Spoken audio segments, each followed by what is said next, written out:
Good afternoon. Welcome to the second lecture on learning assisted automated reasoning. Last time we've introduced in a very basic way some of the theorem proving sets and systems that we'll be concerned with, focusing on interactive theorem proving because that's where actually machine learning for theorem proving pays off very significantly. There are these claims by important researchers that say using premise selection speeds up the process of formalization, sometimes 3 to 5 times, which is pretty impressive. Today, we'll look at the actual use of machine learning techniques for automated reasoning internally. So this would often be referred to as internal guidance. The main difference is we are actually selecting individual reasoning steps, but that also means that we have to integrate the machine learning component into the calculus of the proof system. This means, well, we have to understand the calculus of proof system, and so we'll spend maybe more than half of the lecture today explaining how our modern first-order theorem provers based. We'll start with, well, I guess one slide introduction of what are the ATP calculi and what techniques are used for them, and then I'll introduce resolution and the various improvements to the resolution calculus that are being considered. Okay, so let's head on. We typically consider SAT as the simplest part of logic. So we think about propositional logic, where we have propositions connected with the various basic connectives. We can think of it as intuitionistic propositional logic or classical propositional logic.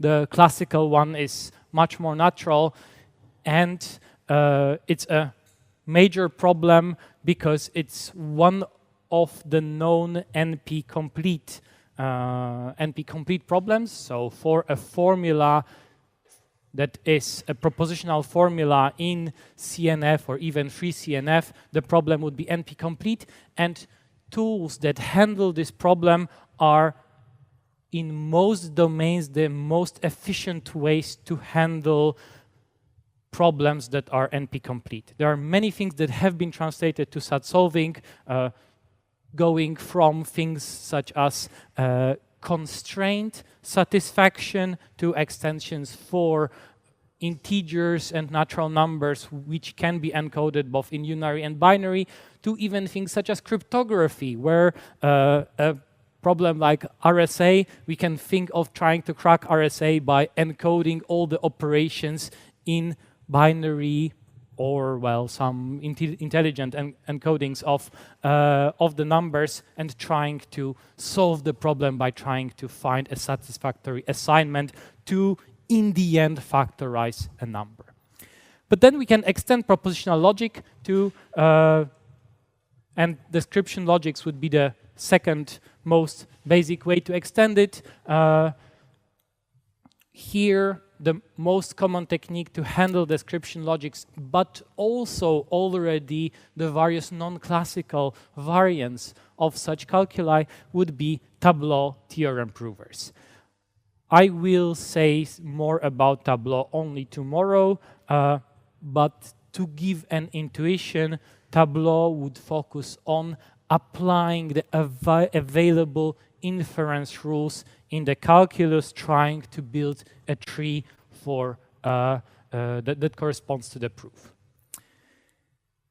When we extend it a little bit more, we get to first-order logic, and the most basic technique for dealing with first-order logic would be resolution. And I don't know how well you know resolution, so I'll say something about this today and then start extending resolution in various ways. In particular, ordered resolution would be one of the most efficient techniques for first-order logic. But in principle, you can also handle first-order logic with the help of Tableau. As soon as equality comes into play, that is the setting where resolution-based methods are going to flourish. That is, we can handle equalities in a very efficient way, deriving consequences of equalities, as in combining equalities with each other, orienting them, and so on, therefore creating a combination of reasoning in first-order logic with reasoning about equality domains. This is a combination of automated reasoning research and term rewriting research, where the basic technique would be a completion.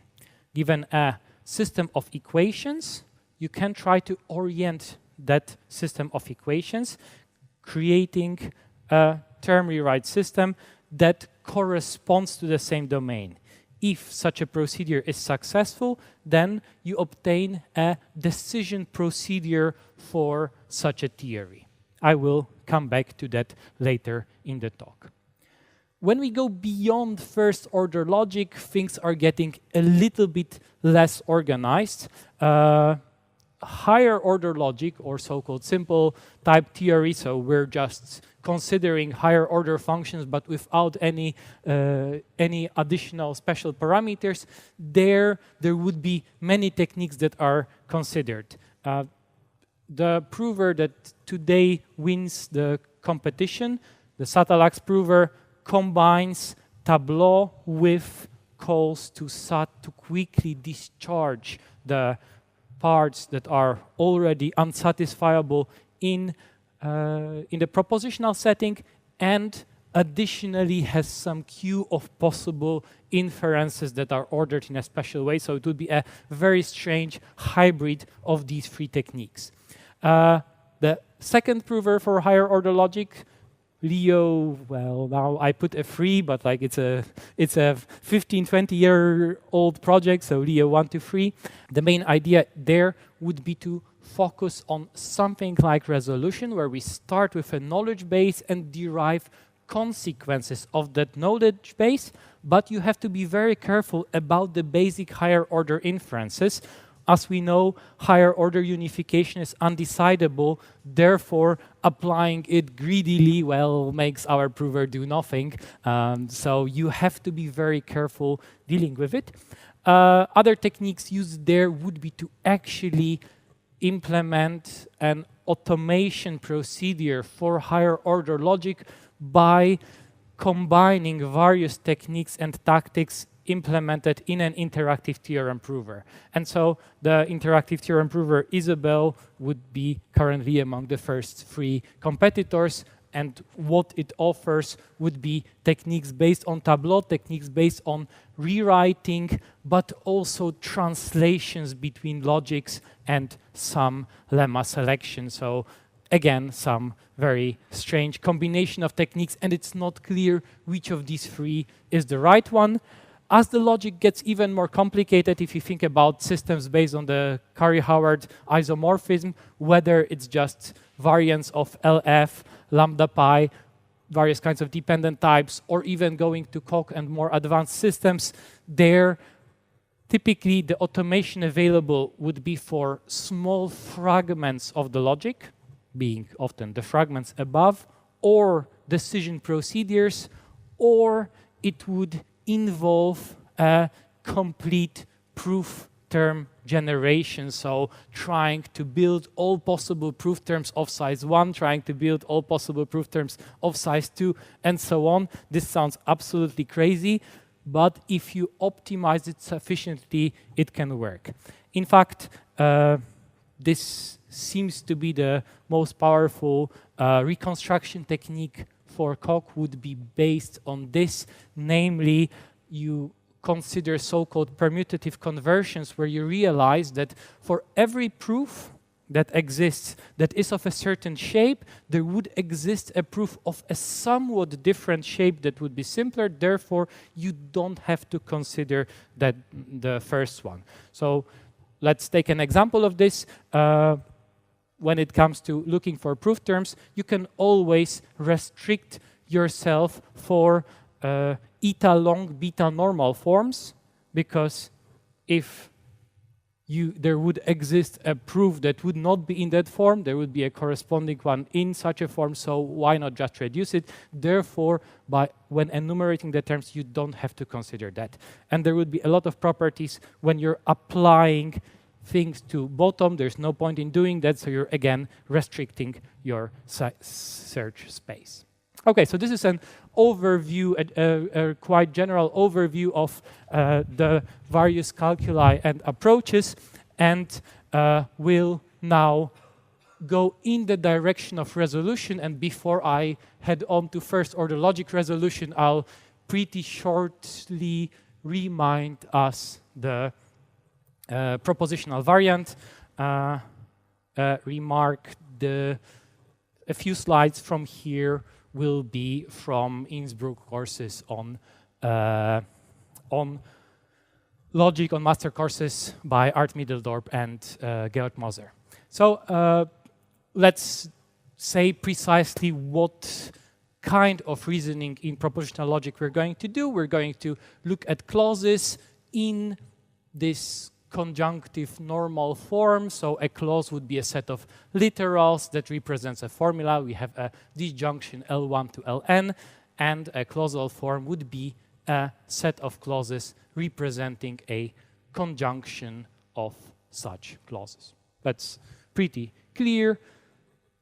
There exists a formula such that for every clausal form, I've messed up this. So for every formula, there exists a clausal form such that they are equivalent. And here we can really talk about equivalence. When we switch to first order logic, we'll be usually talking about equisatisfiability. So this is pretty straightforward. We're doing some kind of transformation on the formula that can be more or less efficient. Examples, well, if we have a formula that's a conjunction of disjunctions, we're going to look at a set of sets. And this is completely straightforward what's going on here, but it is often referred to as a matrix. And I'll already introduce this vocabulary because this will become important tomorrow. It's not a matrix in the usual sense of being a rectangle, but the way you can think about it is we have a vector of vectors going the other direction. And when we are thinking about CNF, it's really a vector of vectors, so this matrix is somehow quite natural to read and to look at. When we will go to more complex calculi, we will have a vector of vectors which can contain other vectors and so on. And then we will talk of these n-dimensional matrices, which are actually non-rectangular in n dimensions. So it's good to get used to that. I have two more examples, and well, just to mention it, typically a transformation, for such a transformation, the only thing that is relevant is that the two are actually equivalent. So if we have repetitions, we will ignore these both on the level of the disjuncts and on the level of the conjuncts, or even on the order. Okay, so that's just for the basics. A literal, and still for the next 3 slides, we're talking about propositional logic literals. A literal, L1 and L2 are complementary if one is the negation of the other, and we'll write it with a C in the superscript. If L is a literal, then we can find the complementary one. Well, that's just finding the one that corresponds to this definition. Two clauses, two propositional clauses clash if there exists a literal L such that L belongs to C1 and the complementary literal is somewhere in C2. A resolvent of such clashing clauses is the clause where we remove L from the first one and remove L complement from the second one. That's the basic idea. The soundness of this rule is, well, I mean, I haven't yet written it as a rule, so maybe I'll discuss the soundness in a moment. So C1 and C2 are the parent clauses of the resolvent. So how does the whole resolution calculus work. We input a clausal form. We want to say whether this is satisfiable and or unsatisfiable. And the way we do this is we repeatedly add a resolvent of a pair of clashing clauses. That's all that's going on. We return no as soon as it's empty, and return yes if all clashing clauses have been resolved. Is this an efficient procedure for propositional logic? I see people saying yes and no, so I'll first ask the yes.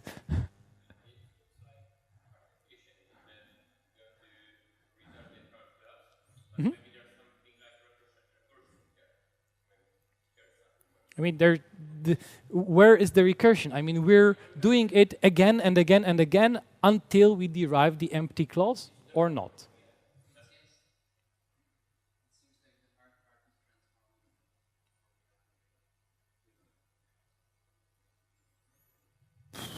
Okay, the equivalent, well, okay, we can also think about equisatisfiable, so you introduce a new variable for each connective, and therefore, well, you do it in a linear way.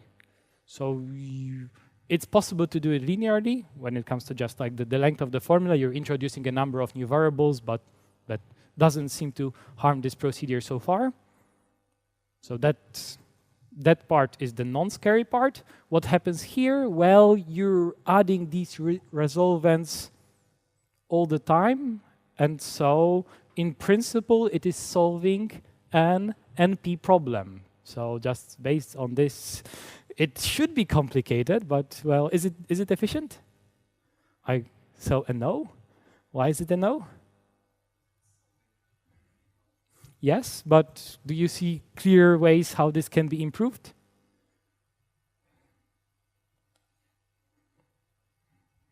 So far not. Okay, so it will be in a slide or two.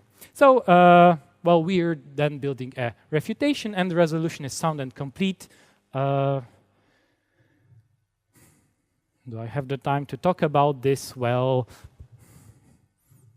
how about I draw this minimally? We have something like A or B or C, and then we have a not A or D.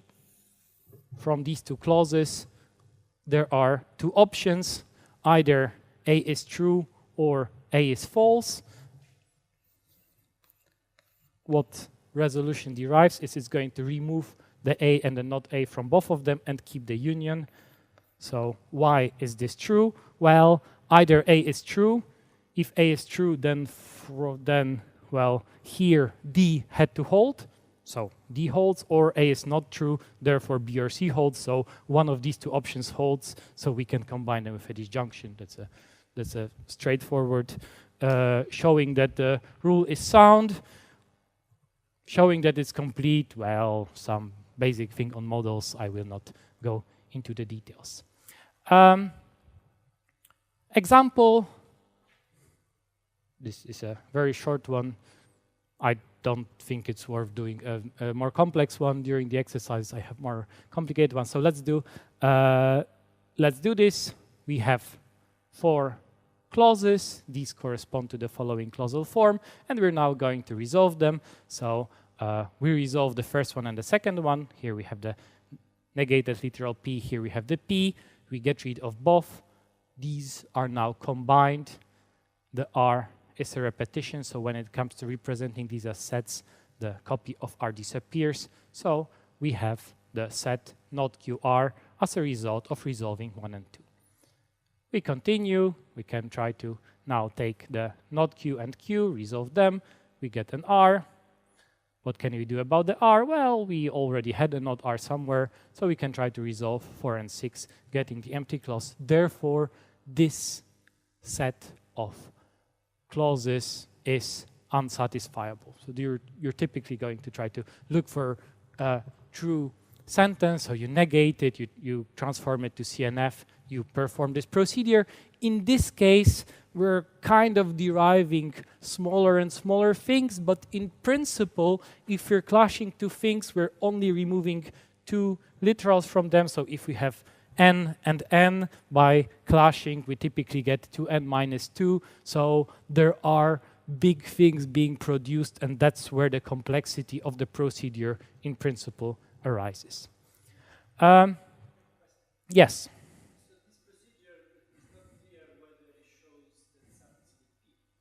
No, by itself it doesn't show it, no.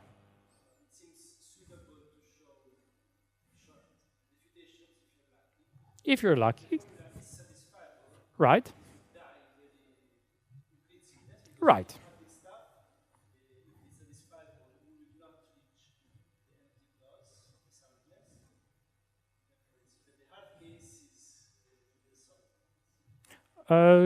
In general, a SAT solver will be more efficient both in the positive and negative case than this.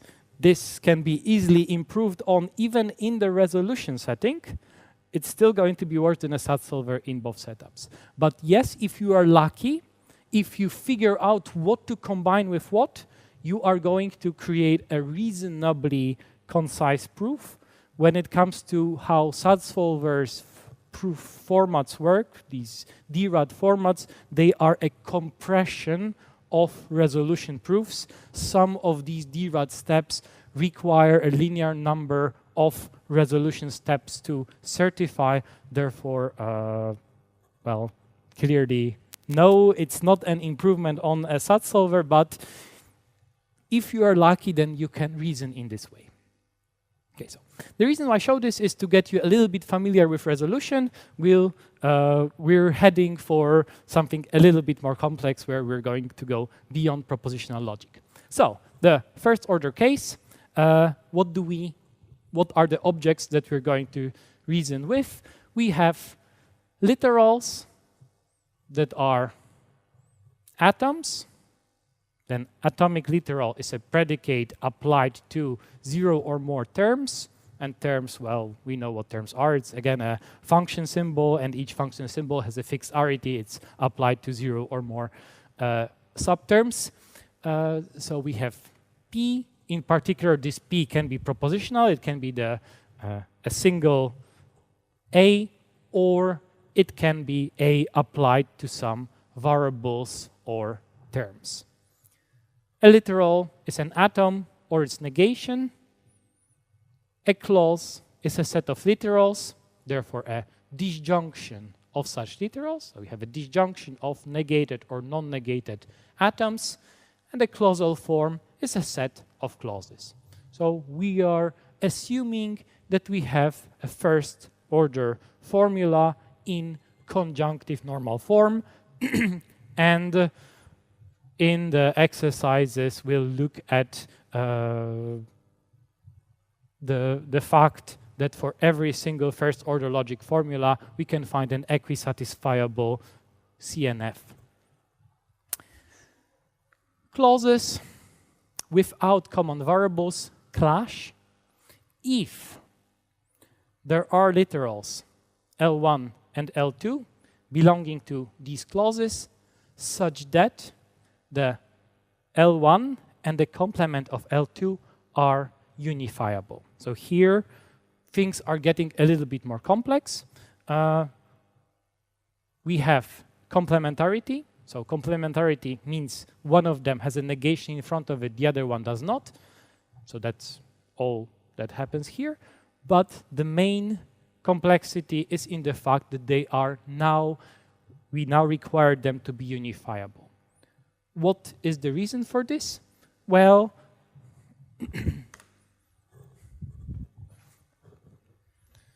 let's give an example. We have a P of AX. Let's already end the clause here. The second clause will be not P of YB. I'm going to stick to the convention that variables are written with uppercase letters and constants, so function symbols and predicates will be lowercase. What happens here?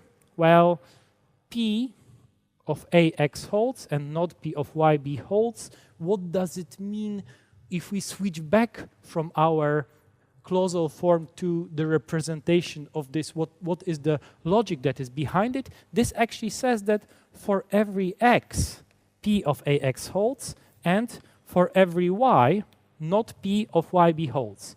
In particular, since it holds for every X and for every Y, we can try to put a value for X and a value for Y that is going to make these two clash in the propositional sense. So we can instantiate our X here with the value B. We can instantiate the Y with an A. And now we have a P of AB and not P of AB, which clearly are two propositional clashing literals. From these two, I can derive the empty clause. I think I've written it with a box on the slide, so I'll stick with that notation. But essentially, well, we have two things that give us bottom. This means in order to figure out what things are actually clashing, we are now going to look at the setting where we are trying to unify them. Okay, so that's one new thing. The other thing will be about the without common variables. So what's going on? Each of the clauses is universally quantified, and we want to make sure that we're not going to do something weird about the quantifiers, so why not just rename any of them so that we have no problems about it. Okay, so a binary resolvent of the clashing clauses C1 and C2 is now a union of all the literals present in the first one minus the one that clashed, and the literals present in the second one minus the one that clashed.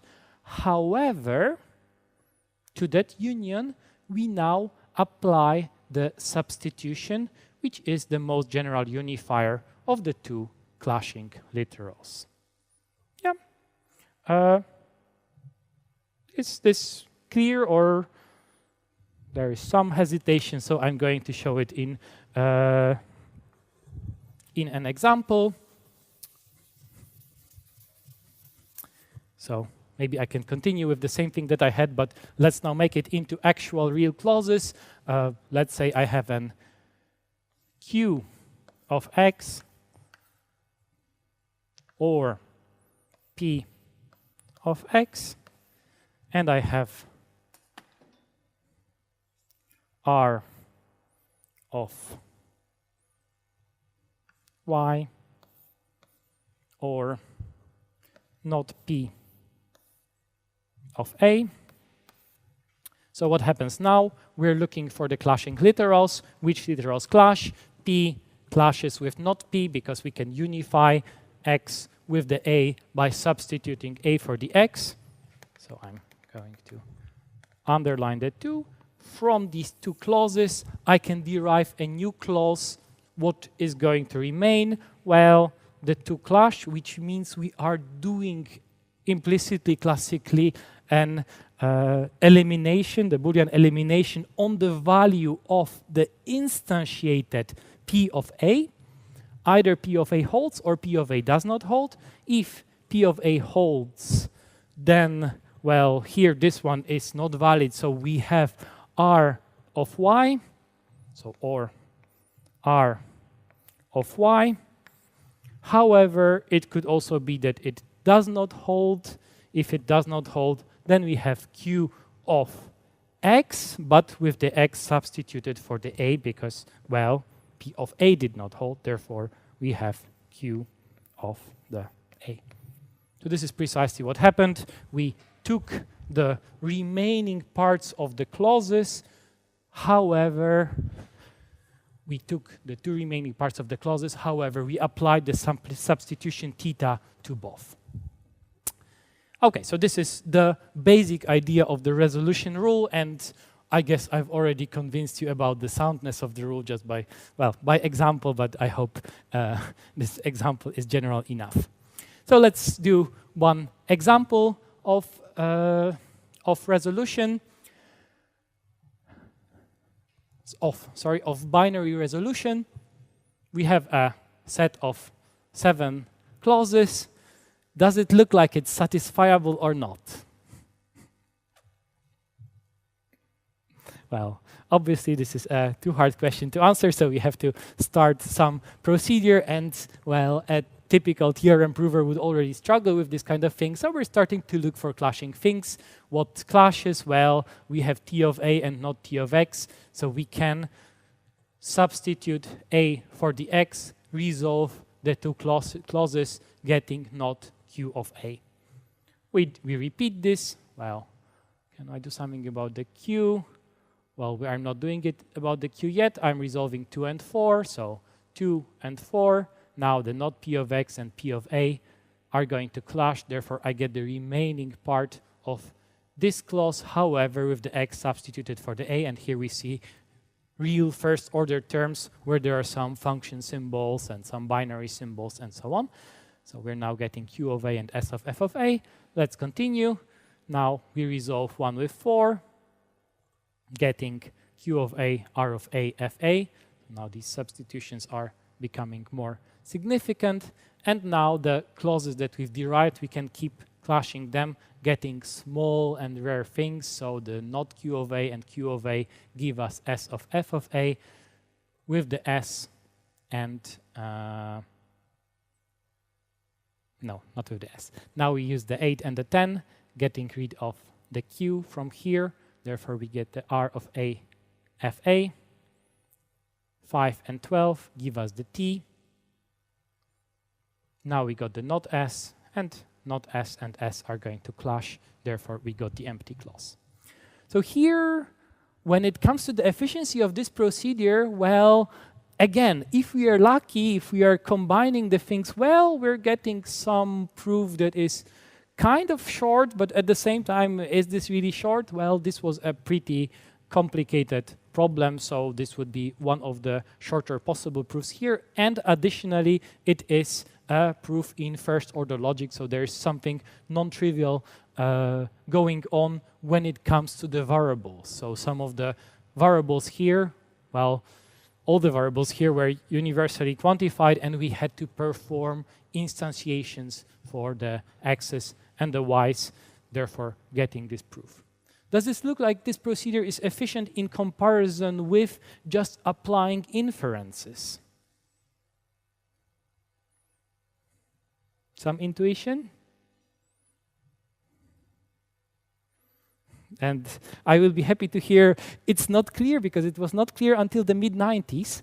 Until the mid-90s, people would do just applications of inferences to a comparable amount as this kind of resolution proves. The two approaches were comparably good, and then some improvements to resolution have been found that got this a little bit further. So something more about resolution. So I'm a little bit here not very careful. I should be more careful about saying resolution and binary resolution. Binary resolution means only the application of the resolution rule. Binary resolution is sound, so a clausal form is unsatisfiable if S admits a refutation. I guess by example I've convinced you about it. But there's one thing that we haven't discussed, namely binary resolution so far is incomplete. Let's see an example of this.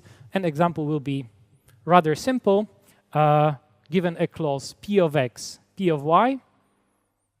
So we have two variables, and it's completely symmetric. The two are the same. And a second clause, not P of X prime, not P of Y prime. It looks like an unsatisfiable problem, right? We either have P of X or P of Y for any X and Y, so we have P everywhere. At the same time, we have P nowhere, so there should be some clash, something should not work.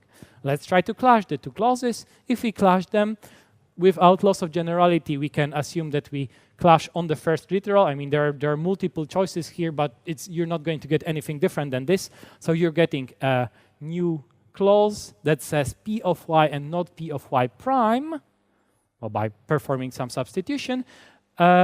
What does it say? It says, well, we either have P of Y or we have not P of Y, which is the excluded middle. There's nothing useful coming from here. It's a tautology. We've derived useless information. So, and this useless information we cannot progress with any further. Clashing this clause with any of the previous ones, we'll get back to the same thing, right? So like every time we clash with a P, we remove a not P, but we add a not P, so we're exactly in the same place.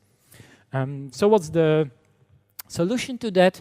Well, if we have a clause where some of the literals are the same already in the propositional setting, we used sets to associate them, to get rid of copies. Here, it's a bit more complicated because these are not exactly copies. They concern other variables, or even there would be cases where it would not only be variables. So you need to look for something a bit stronger.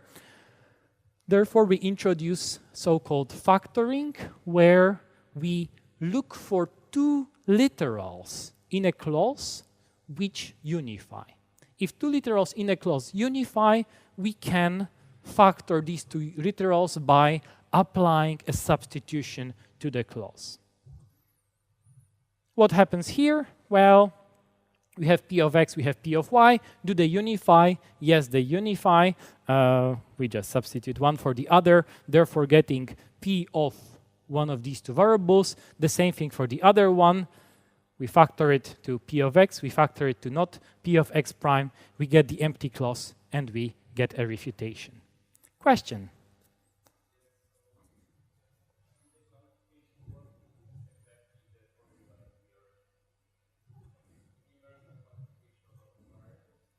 Yes, so let's get back to the setting. A clausal form represents universal quantification over all variables of the conjunctions of the clauses, where the clauses are disjunctions of the literals, where the literals are atoms or negation of all atoms. We collect all the variables, and an important thing is we are in principle considering all variables as disjoint. So whether you keep the universal quantifier here or you keep it a little bit lower, it doesn't matter. So here I've been mostly thinking of the quantifier being local, but if we think about the clauses as being variable disjoint, it doesn't matter, right? You can move the quantifiers in and out freely. But one thing to note is the quantification is either on the level of the whole problem or in front of any of the clauses, right? You cannot move it further in because there can be variables that are shared across different literals in a clause, right? So here this is universal quantification over the X, and the X spans here and here. If we instantiate the X, it has to be instantiated both on the left and on the right. Good. There was a second hand up. Was it the same issue? No. Good. Then let's get back to the factoring. Is it clear that factoring is sound? This may now be the place where, again, we have to think about what is the meaning of the quantifiers. There's a quantifier in front of a whole clause, and we are unifying a part of the clause with another part of the clause. Let me give an example of this.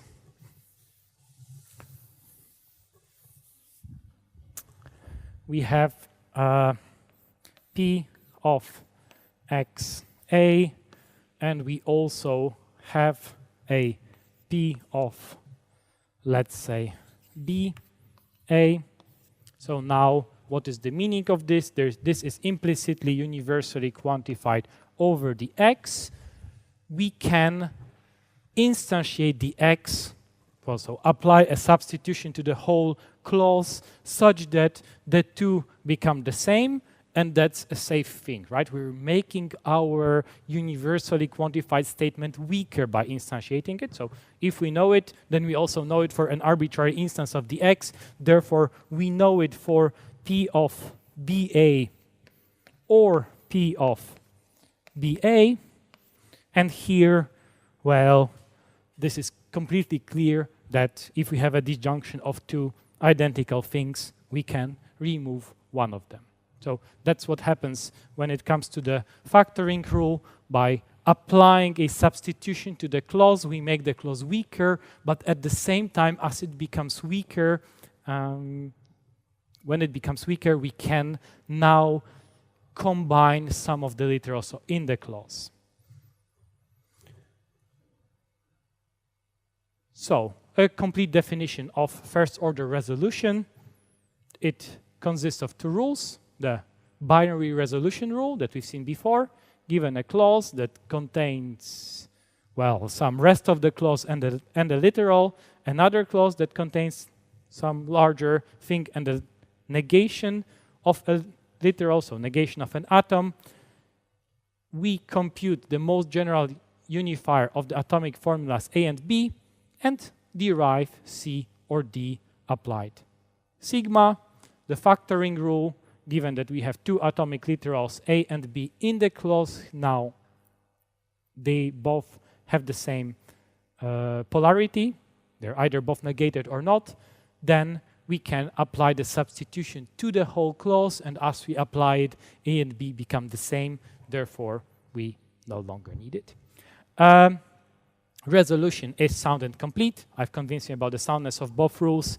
The completeness of resolution becomes minimally more involved, and I do not have the time to cover it in this course, but like in a proper automated reasoning course, it would be there. So the meaning of the completeness is a clausal form is unsatisfiable if and only if it admits a refutation by an application of these rules.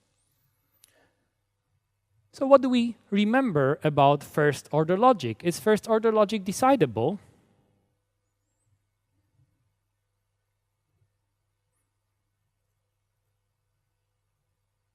It's very, surprise, surprise. I was expecting this to be an immediate answer. Is it decidable? Yes. How do you decide first-order logic?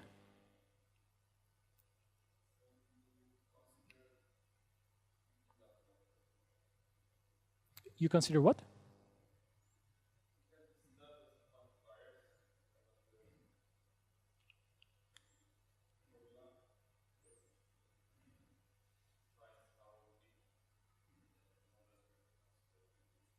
But some of the models can be infinite?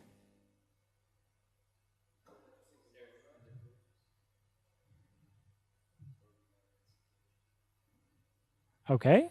So what is the meaning of this? This means you have a semi-decidable theory, right? So it's every proof will be somehow, well, okay. Well, I will not explain to you what the semi-decidable mean. First-order logic is semi-decidable, and that's something that we see about the resolution procedure as well. It can either stop with we found a proof, it can stop with we did not find a proof and we've exhausted all the things that we can do, but it can also continue deriving new things with the help of the resolution rule all the time. So the factoring is safer in the sense that we're always decreasing the size of our thing, but when it comes to the resolution rule, you can definitely create bigger and bigger things all the time. So here, the resolution procedure does not need to terminate. Okay, so first-order logic is semi-decidable, and most extensions of first-order logic, in particular higher-order logic, would be undecidable. Just to, yeah. So we have a semi-decision procedure for first-order logic. Is this procedure?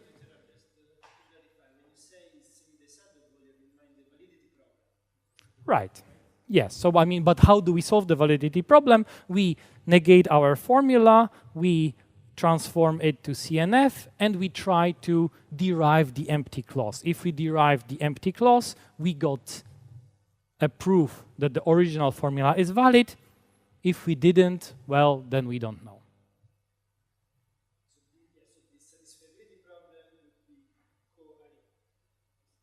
Yeah. Okay. Is this efficient? Do I have? Right. Okay, so we can now build a prover for first-order logic based on resolution, but will it be efficient?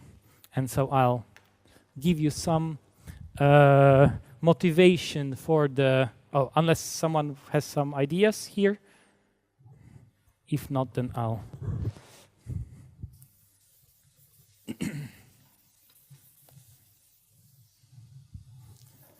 Then I'll try drawing. Well, maybe I'll even start with propositional formula A or B or C or D or E. Well, you can imagine what's going on, and then at the same time another clause that will be not A, not B, not C, not D, not E. Okay?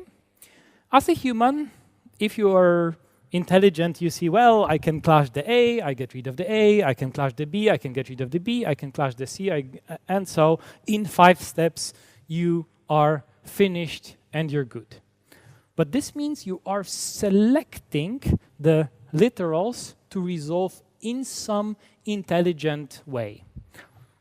This building a prover based on resolution, we're going to assume that we are just doing it in a somewhat naive way first. We have a queue of things and we're trying to resolve them greedily, because if we don't cover everything, well, we're likely not going to get somewhere. So we resolve this one with not A, and we get a new clause, A or B, sorry, A is gone, B or C or D or E.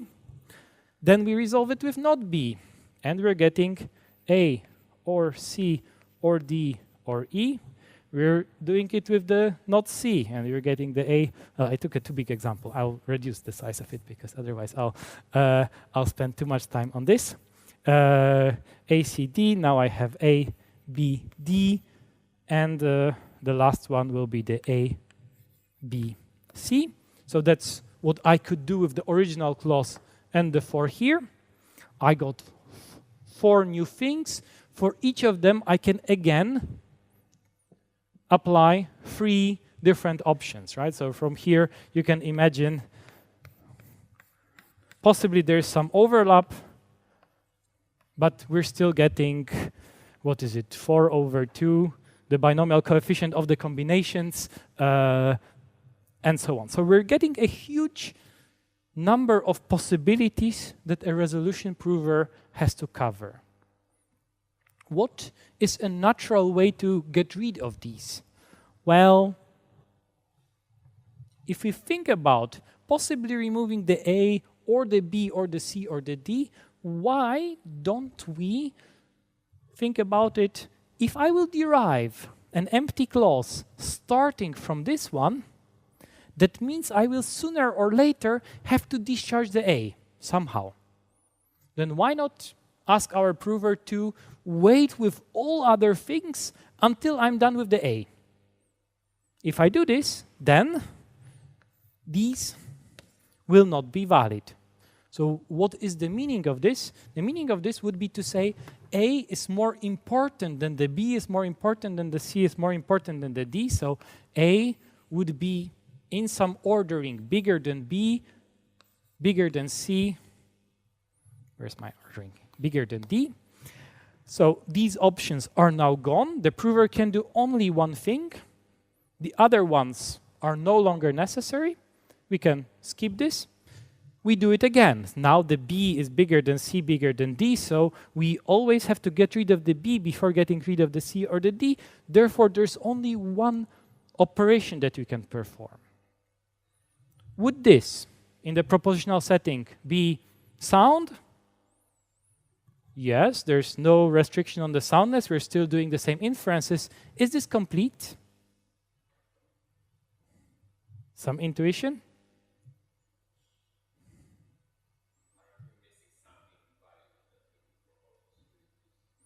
Right? So let me repeat the reasoning that I've made.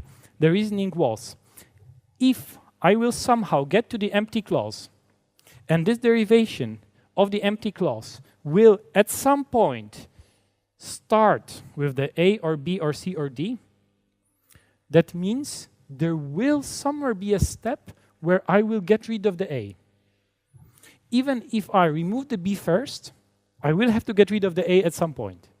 Why not reorder these steps in such a way that I get rid of the A before I get rid of the other ones? This reordering in some more complex setting may be tricky. In the propositional case, where, well, I mean, it doesn't matter if I do one before the other or not. The order that I had here is still preserved. So are we missing something or not?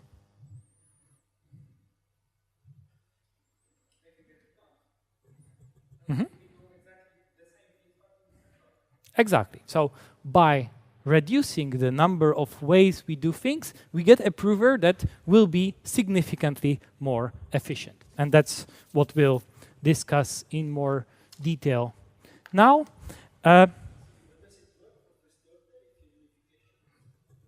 That's what we're getting at. So some properties of orders, so some definitions. Some of these may be known from the start of the studies, but a proper order is an irreflexive and transitive relation. A quasi-order is reflexive and transitive. A partial order is an antisymmetric quasi-order. So far, all of these you definitely know. The most important thing, a well-founded order, so that's important for termination, that we have something on which we can do induction. That's one way how you've learned about well orderings, but the other important thing is anything that we can order with the help of a well order is going to terminate, and therefore we're restricting the complexity of our proof search procedure. Linear order fulfills that for every two elements they are ordered, and a well order is linear, well-founded order. So these are the basic things. Less or equal on the natural numbers is a partial order, but it's not well-founded. Less than is a well order. Why? Why is less or equal not well-founded?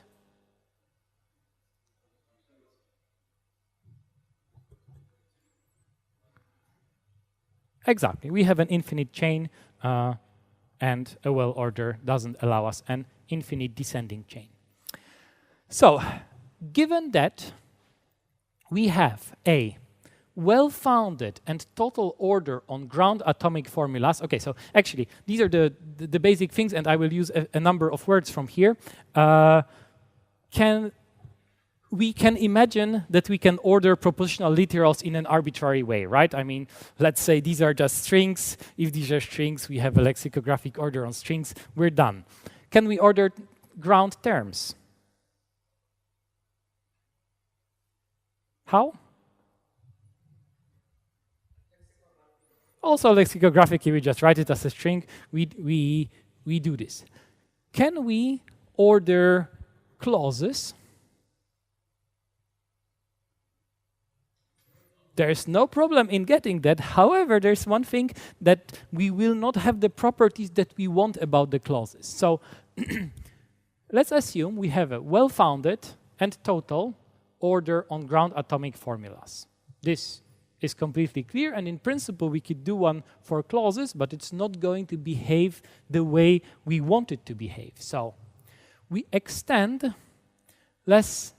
the less order to a well-founded proper order on literals by saying if A is less than B, then A is less than B, and the negation of A is, sorry, I'm reading the less than as greater than.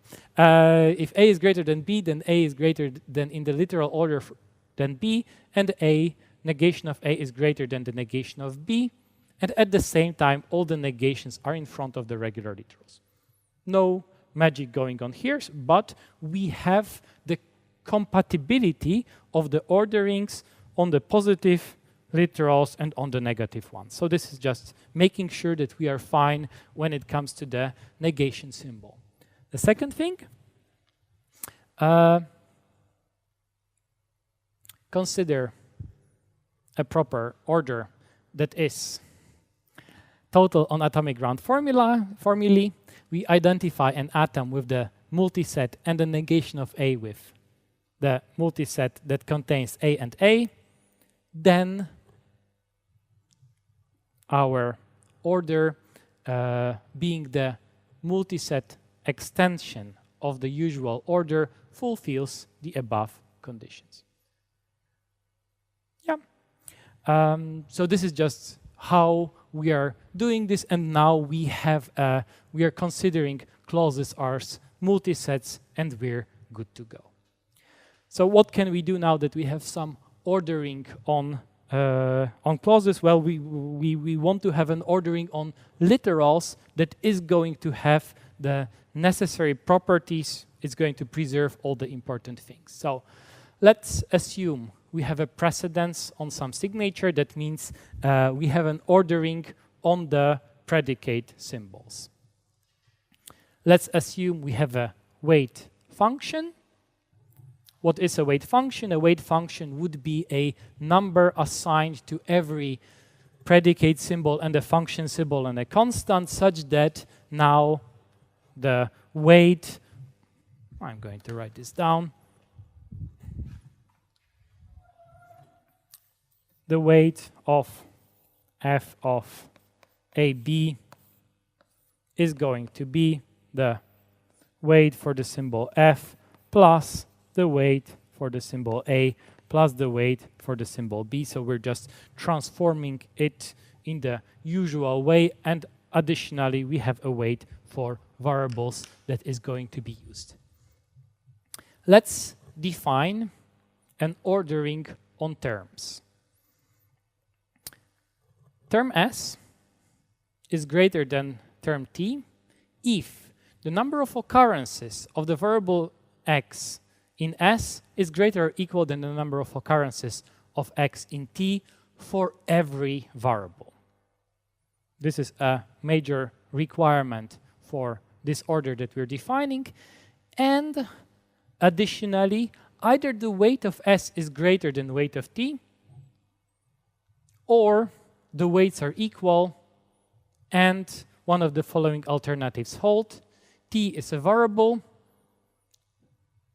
and S is the f to the n of the T, or S is equal to the application of the same function symbol to n arguments as T, and there exists an index such that S at that position, at the position of that index, is greater than T for Ti, and for every one before that it's going to be equal. So we have a certain position at which now S is greater than T.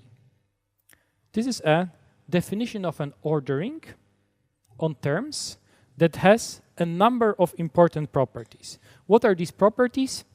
It is compatible with a good ground ordering, so it's as soon as you ground your terms, it's fine. So it's closed under contexts and closed under substitutions. This is very important. Okay? Yeah.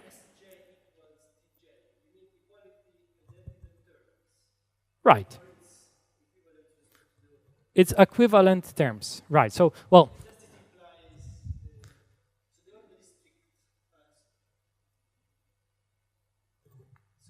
okay, so let's start with, let's start with I being equal to 1. If I is equal to 1, that means this doesn't matter. So we just have that the first argument is greater than the other argument. But what if it's not? What if it's equal? Then we look at the second one. If they're both equal, then we look at the third one, and so on. Right? So we have a number of positions, the positions from 1 until I, where they're supposed to be equal, and it's a certain position as I becomes greater than Ti. Ah, sorry.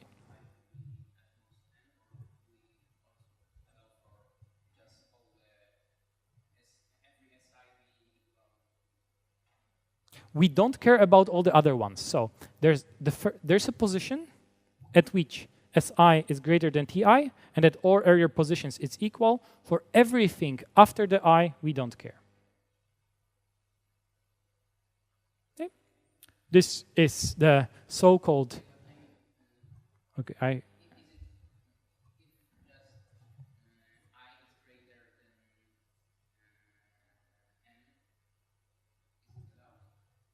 No, there's an I between, well, if you want, I can explain it. I is at least 1 and at most n.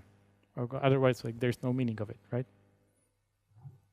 Okay, and of course, there's the case where f is greater than g in the precedence, but that's to be expected. Now, what is the main property of this order? The main property is that it is closed under substitution, which means if I have a term such as, well, p of x is going to be greater than some other term p of y, I can in principle substitute the x for something that's going to be smaller than the y. And that would hurt our order because our clauses are implicitly universally quantified. So we want our order to be closed under substitution, and the other way around. We want our order to be closed under context so that if we put things into a substitution and they were already ordered, then they remain ordered. So this is not going to be possible with the KBO order just because, well, it's not going to agree. Here this would fail just because we have the number of occurrences being different, but if we have something like P of X and A, and then we are comparing P of B and X, can this hold? In principle, it could hold depending on our weight function. We could specify a weight function where the A and the B are weighed in such a way that indeed this is correct. And then by performing the substitutions, we're going to preserve this. Now, when can this be preserved? If the weight function is somehow compatible with our relation, the word introduced by Knut and Bendix. Okay, so KBO stands for Knut-Bendix ordering. So Knut and Bendix use the word admissible weight function, which means the weight of a variable has to be equal to weight of a constant that is greater or equal to 1. If this is true, then we are always fine.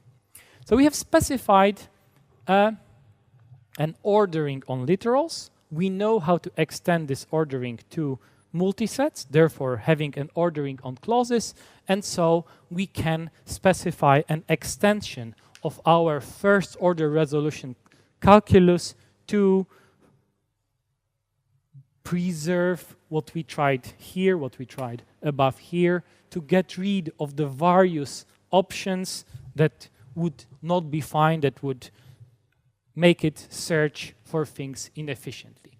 So we now specify a literal L is maximal if there exists a ground substitution such that for no other literal M sigma is greater than L sigma. Right. L is strictly maximal if now we also have the reflexive closure of our ordering. I will not go into the details of this. The intuition is we are somehow having an intuition of what's the meaning of being a maximal and a strictly maximal literal in the clause. We had an intuition of this in the propositional setting. We're only allowed to resolve with the A because A was biggest in our ordering. When we have an ordering on first order clauses and something is maximal, so there is nothing that will be bigger than that, then we can specify that ordered resolution, that's exactly the same rule, and ordered factoring with the same constraint. Sigma is the most general unifier of the formulae A and B, but additionally, A sigma is strictly maximal with respect to C sigma, so we're only resolving the strictly maximal literal on the left, and we're only resolving a maximal literal on the right. Right? So we're resolving these two, making sure that on the positive side it's strictly maximal, on the negative side it's maximal. why do we have such a strange condition? Oh, the same thing for factoring. We also have this strictly maximal, and maximal is what we can resolve. Why do we have such a strange condition?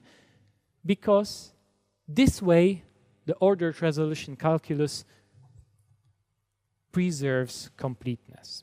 So this has been somehow a struggle over the years to reduce the search space while preserving completeness, that's obvious, but preserving soundness, but also preserving completeness. We want to make sure that we're able to find every single proof.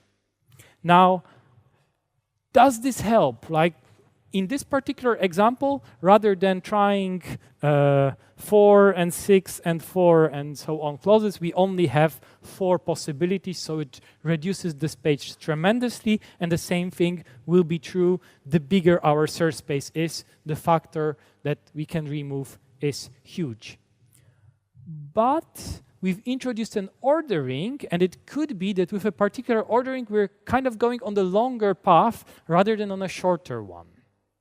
So what happens in practice is that provers would try with a number of orderings. And so where are we modifying our orderings? Typically, KBO and LPO, so there are two main orderings that most advanced provers implement.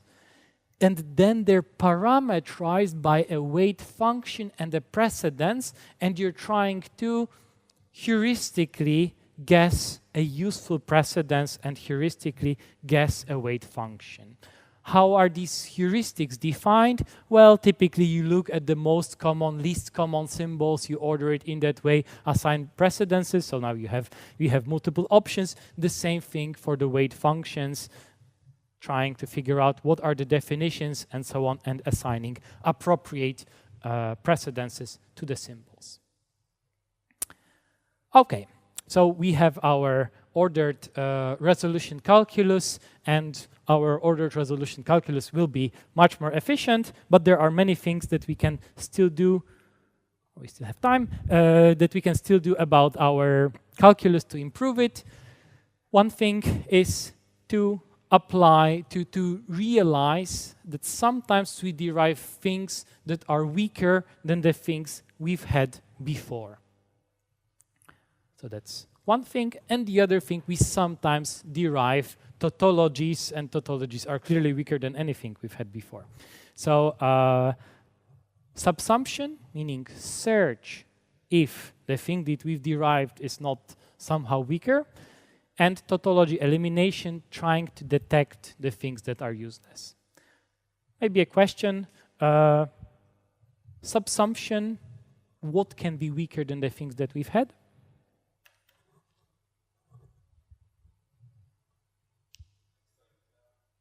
An extraliteral, right? So we start with an A, we had an A, now we derived somehow after some time A or B. Well, that's boring. Other ways how a thing can be weaker than before?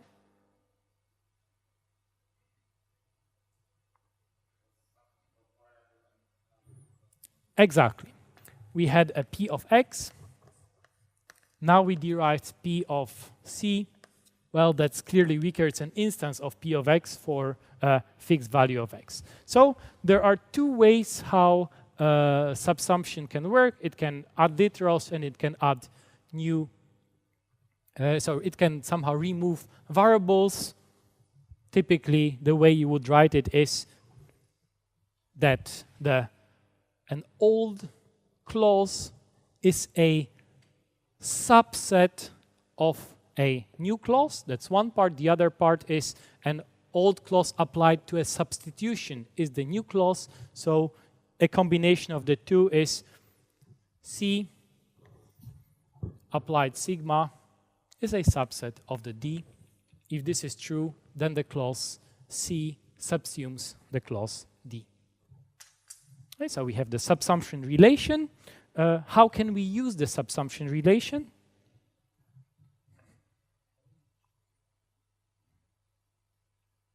What can we do if we know that a clause subsumes another clause? Removing.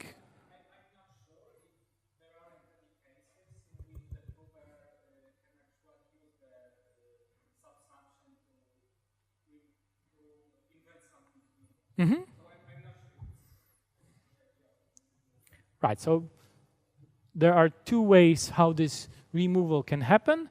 There's a so-called forward subsumption, when a newly derived clauses are subsumed by existing clauses. If you derived something and it's weaker, then anything that you would derive from the new thing could be derived from the old one.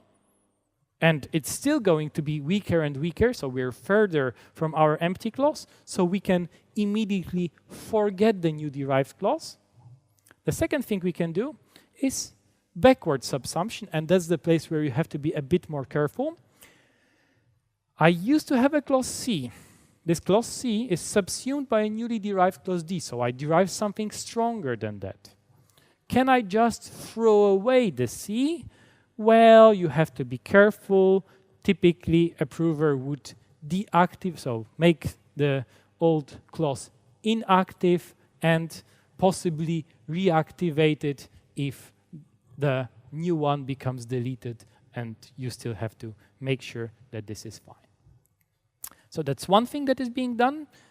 Performing subsumption, again, significantly reduces the search space. The other thing would be tautology elimination. A clause C that contains complementary literals is a tautology, and well, we've seen this before when we looked at P of X or not P of Y. Was it what we had?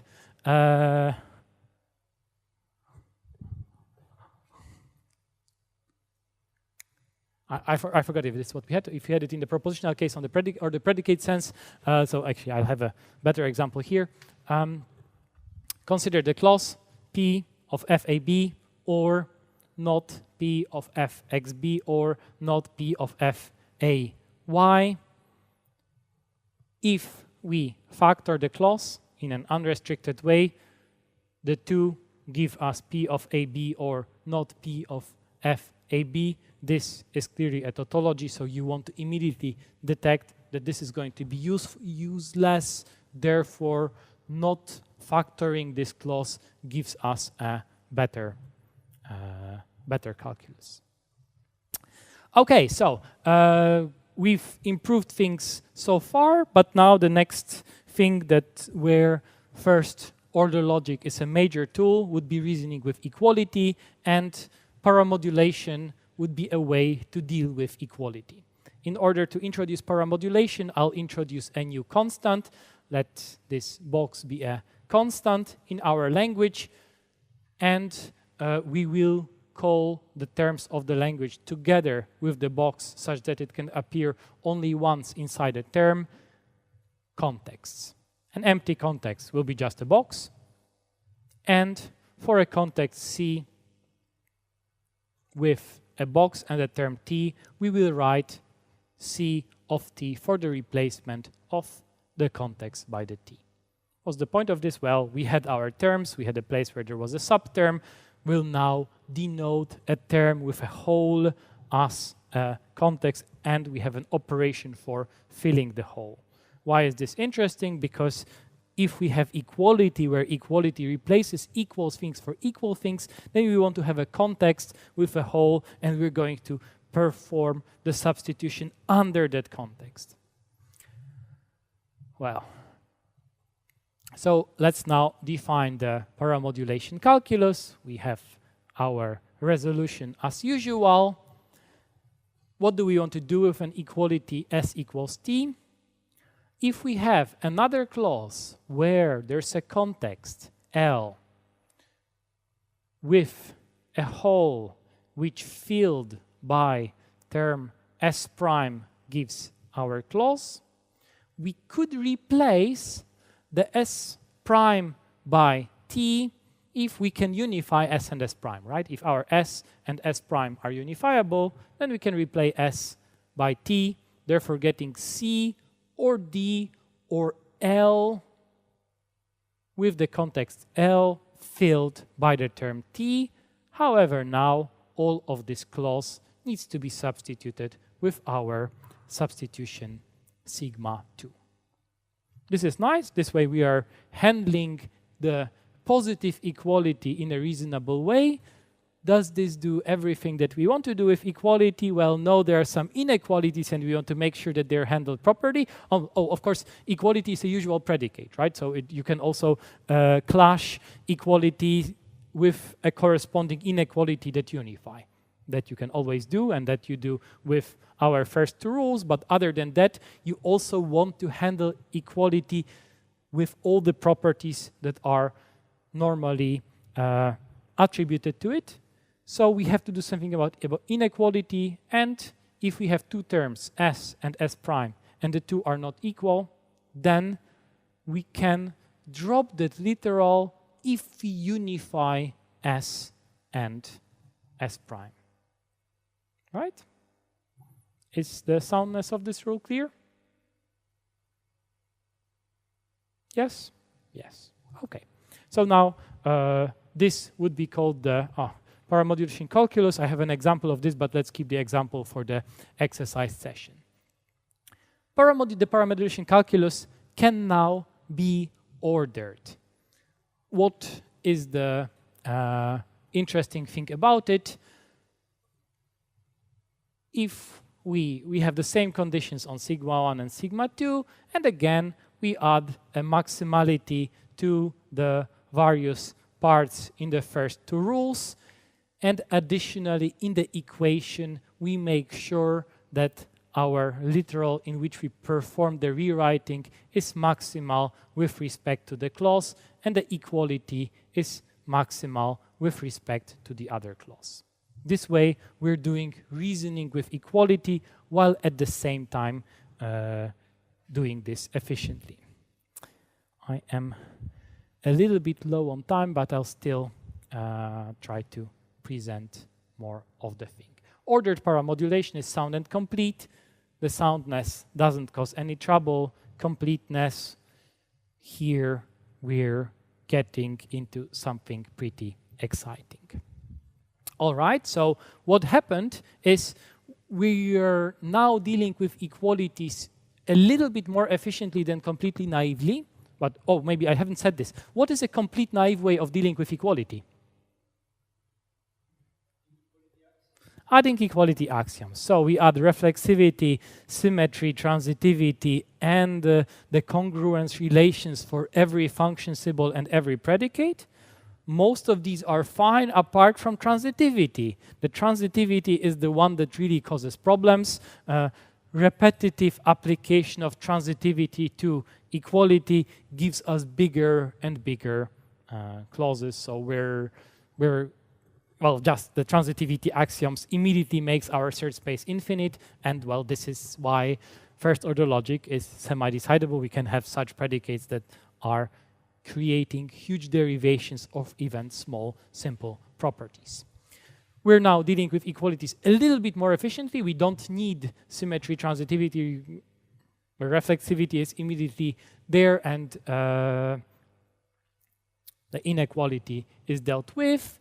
But we are rewriting things in an arbitrary way. So we have our equalities that can replace A by the B and then B by the A in arbitrary directions. So here one can get some inspiration from the theory of term rewriting. So what is the exciting thing discovered in term rewriting? It would be the completion procedure. Completion lets you, given a system of equations, derive consequences of that system and try to orient such consequences. So given that you have an equation, given that you have two equations, and this means a given term could be written in two different ways, that means you can in principle create an equation between the two results of your I don't think I need to write this, of your rewritings, therefore creating new equations, but at the same time you can try to orient such equations, decreasing your search space. Let's see this on how the completion procedure is defined. given a set of equation and a reduction order. We've already said about orderings what is a reduction order.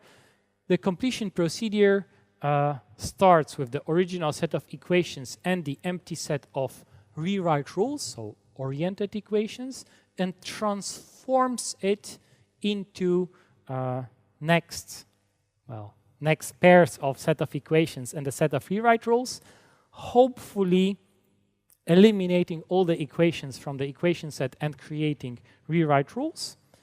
This way, you have transformed all the equations into oriented ones and get a decision procedure that is equivalent to your original theory.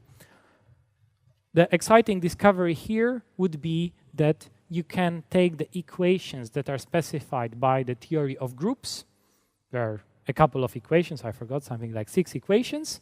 You put it into this procedure, it performs some steps, and I'll talk about these steps in a moment, and it gives you back a set of oriented equations such that given an equation in the theory of groups, if you take the left-hand side and rewrite it according to the rules, take the right-hand side, rewrite it according to the rules, if the two are equal, then they're equal in the theory. If the two are unequal, then they're unequal in the theory. And additionally, the rewrite system is terminating, so you can decide if any equation in the theory of groups holds or not in a finite number of steps. This is a pretty exciting discovery, and we're going to try to understand it so that we can incorporate it into our theorem proving procedure. Okay, so what's happening if we have a term u that can be rewritten to both s and t, then we add an equation s equals t to our set of equations.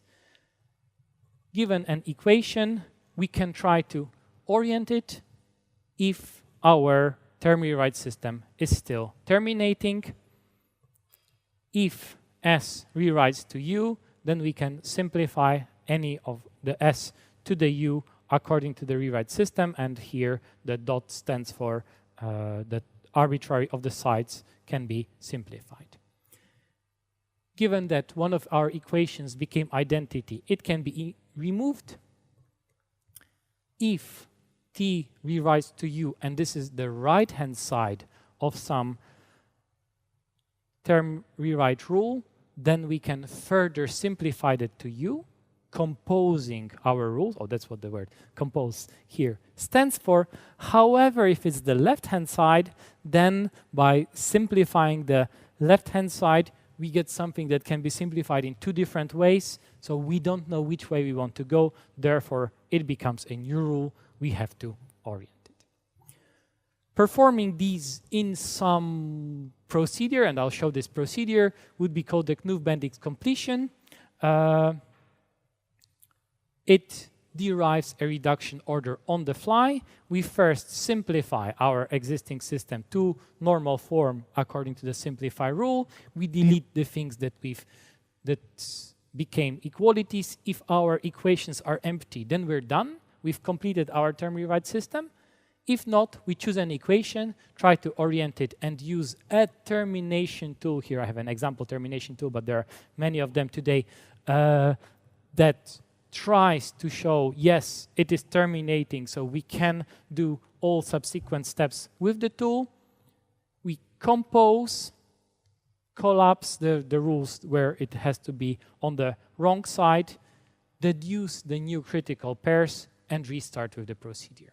For the theory of groups, one needs something like 4 rounds of the circle to get the complete term rewrite system, but it's pretty exciting that one can get there. Okay, so now let's try to integrate it in the resolution calculus. And I'm sorry this looks crazy, but this is the last one that we're seeing. This is the so-called superposition calculus invented by Bachmeier-Ganziger in 1990s. And this is the calculus used in all the most efficient theorem, first-order theorem provers today. And there are extensions of it beyond first-order logic in various ways, looking at the lambda-free variants of higher-order logic, looking at some model properties, and so on. So we have four rules that we should, no, sorry, the two rules that we should already recognize: ordered resolution and ordered factoring. We have ordered paramodulation in the two rules here. We've seen them, but they look a little bit different because we are separating the negative and positive case. We'll in a moment see why. But we can also rewrite in an inequality and rewrite in an equality. And the idea there is that this corresponds to what was being done by the completion procedure. Equality resolution is getting rid of our inequalities as we've done it before. This looks like everything that we need, and this is what people have tried, but apparently it came out to be incomplete, and the discovery of Bachmeier-Ganziger is that if one adds a very strange looking, very confusing rule where you have U equals V, S equals T, and you're doing some composition of these two equalities in some weird way, one can recover completeness. This is what modern theorem provers implement, and there are of course constraints of all these rules, like what needs to be maximal and so on. And I will skip this. I'll just show you in the manual of an actual automated theorem prover, what does it do? And we recognize some of the rules: equality resolution, the negative superposition, positive superposition, simultaneous negative superposition, and so on. Equality factoring, the strange rule we just saw a moment ago. The rewriting subsumption, I've already talked about subsumption, equality subsumption, tautology deletion, deletion of various things that are tautologies now the equality sense, condensing, introduction of definitions and application of definitions in order to shorten the proofs, and this concludes the calculus. So this is the manual of eProver. Oh, I haven't said it. Right, this is eProver. The tool has been originally developed in Munich. Now the author has moved to Stuttgart. So Stefan Schulz is the author, and eProver wins about half of the yearly competitions of automated theorem provers. Okay, so we have some idea what does it do, and I'll say something more like about what can we do with the calculi, and we'll have some examples of playing with them in the exercise session.